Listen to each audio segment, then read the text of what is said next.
I want to talk about index funds in this lecture because this is something that most beginners are not aware of, and it's actually quite important. The whole concept of people investing, whether you're a institutional investor or a retail investor, you want to try to do better than the market. So when we say market, we are talking about the main index. In our case, it could be the S&P 500.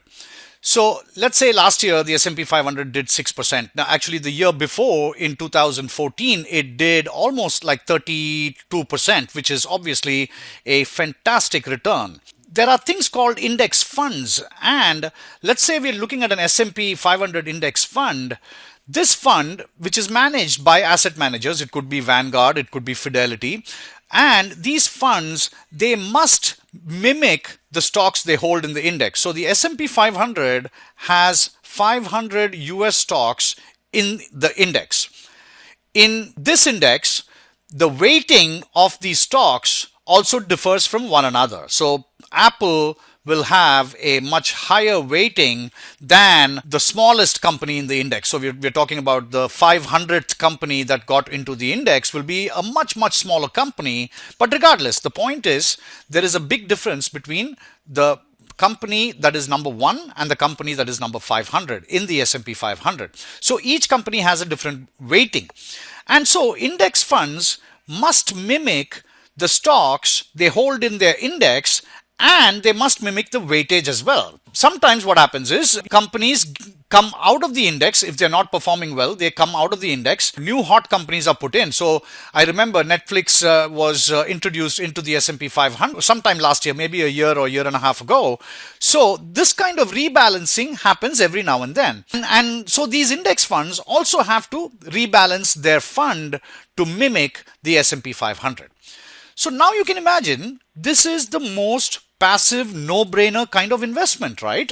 Because if the S&P is doing well, your investment is going to be doing the same. And we know that the long-term performance over 50 years, the S&P has an average of about 8% per year. The only issue with index funds is you must have the stomach to handle a crisis like 2008, 2009 when the S&P dropped about 60%. So your account is going to go down 60% because the index went down that much. If you have the stomach for that, then the index funds are good. Now, obviously, after 2008, 2009, the S&P has bounced back many times over. So all that money has come back. That's not the issue. You must have the stomach to take that drop. Or if you're even smarter than that, when you know a crisis is brewing and something like this can happen, you can close your investment temporarily. And then once the dust settles, you can re-enter this index fund. So, getting in, getting out is all completely in your control.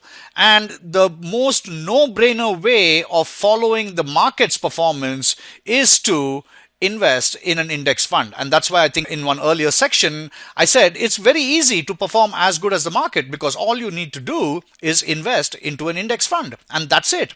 And index funds are offered by many asset managers, and most asset managers will have similar performance. So one might be 6.23%, the other one might be 6.28%. It all depends on the fees. And overall, they have to mimic the index, and therefore, if the S&P went up 6%, you would expect all these asset managers and all these index funds to perform at a very similar level.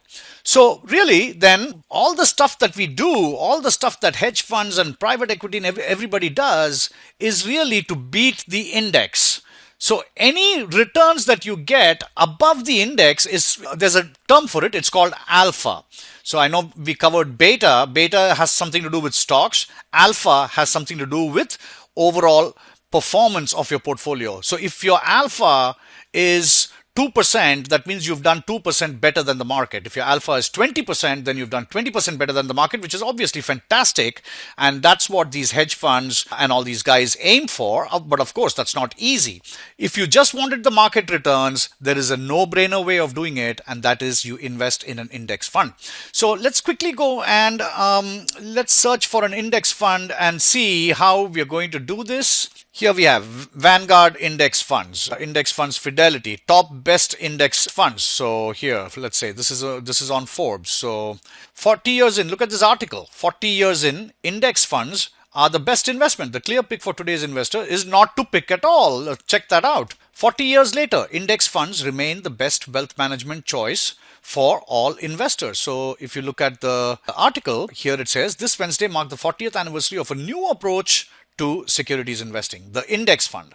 At the time, the idea was revolutionary. Now index funds, which attempt to mirror the whole market and avoid the inefficiencies of active stock selection, are offered all around the world. They are by far the most common way that individuals and institutions invest. So let's see if they talk anything about performance today. Yeah, the number of index portfolios has more than tripled in the last 10 years. In half that amount of time, assets of stock indices have grown about 70%, while investment in actively traded stock portfolios has declined. So basically it's saying that more and more people prefer the index fund route, and I'm not surprised because it's a no-brainer kind of investment as long as stock markets are going up. That's the thing. If you catch the stock market at a nice point, then over a period of 2 to 3 to 4 years, you could have a very good return. In today's terms, if you look at the SPX, let's go ahead and I want to show a chart of the SPX. SPX is the S&P 500 index, and I want to go back really far out. So here, 20 years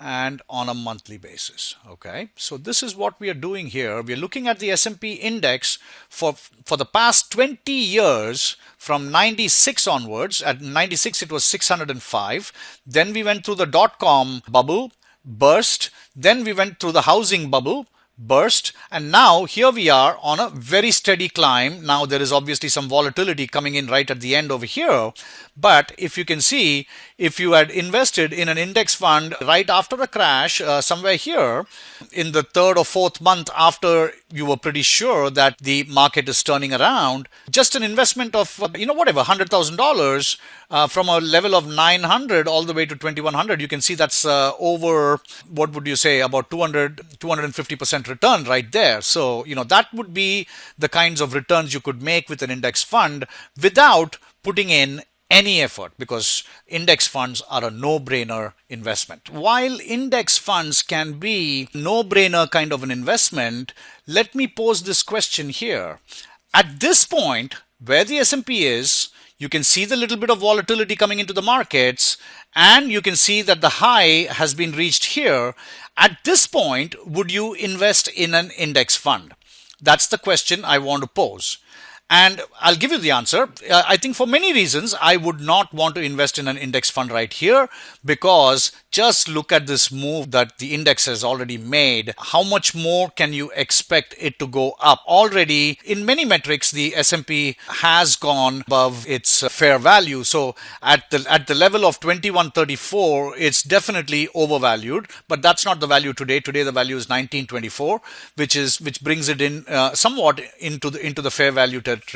However, we don't know. The index funds might crash, and so remember, an index fund is a long only fund, so which means you won't have any shorts inside that fund. It'll only be long on all these stocks. So if the markets are going to crash, then this is not the right time. So ideally you would want to get into an index fund right after a big crash. And so if you look at a monthly chart, each of these bars are 1 month.